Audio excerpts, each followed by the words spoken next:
بسم الله الرحمن الرحيم، والصلاة والسلام على مولانا رسول الله وآله وصحبه.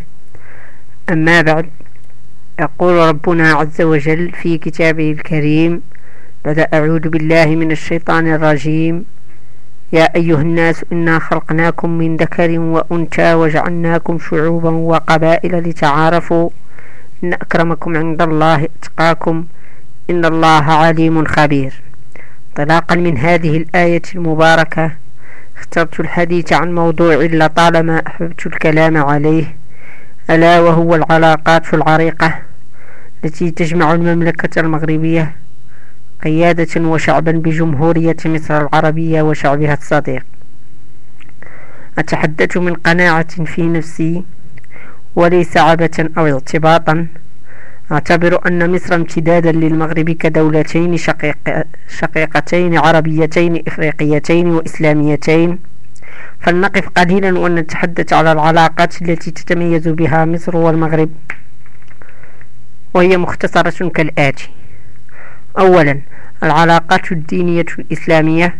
فعلى مر العصور تواكب وفود العلماء المصريين على جامعة القرويين بفاس لتلقي العلوم الإسلامية أو لإلقاء علوم قدموا بها من جامع الأزهر، ونفس الشيء ينطبق على العلماء المغاربة الذين رحلوا لمصر من أجل التفقه في علوم الدين الإسلامي.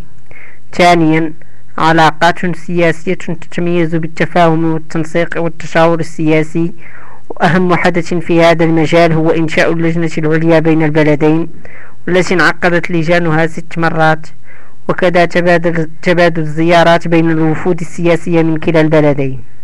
ثالثا، العلاقات الاقتصادية التجارية التي كانت متطورة بين البلدين تطورا كبيرا، الذي تمخض عليه توقيع التبادل الحر بين البلدين، وذلك سنة 1998،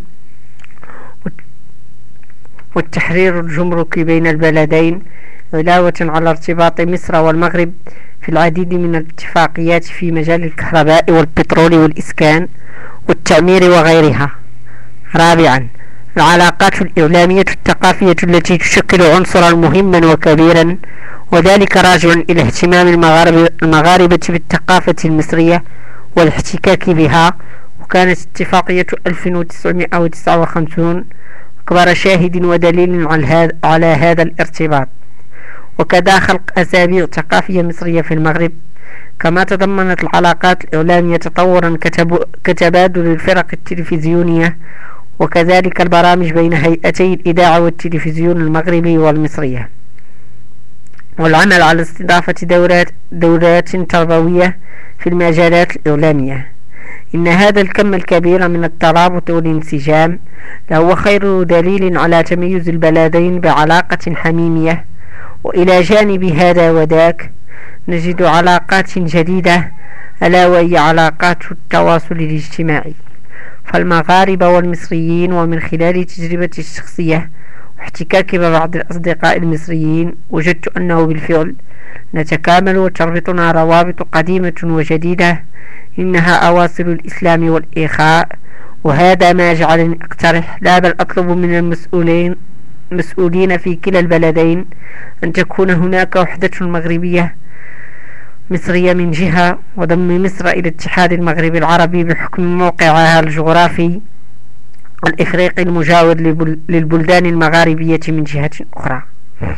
وأنا لليقين أن تلك الوحدة بيننا وبين مصر ستكون فاتحة خير على الأمة العربية جمعاء. فعاشت مصر وعاش شعبها الوفي سالما غانما، وعاش المغرب وعاش شعبه العظيم سعيدا وآمنا. وسأبقى أحلم بتلك الوحدة والتعاون بين بلد الأم المغرب وبلد الثاني مصر.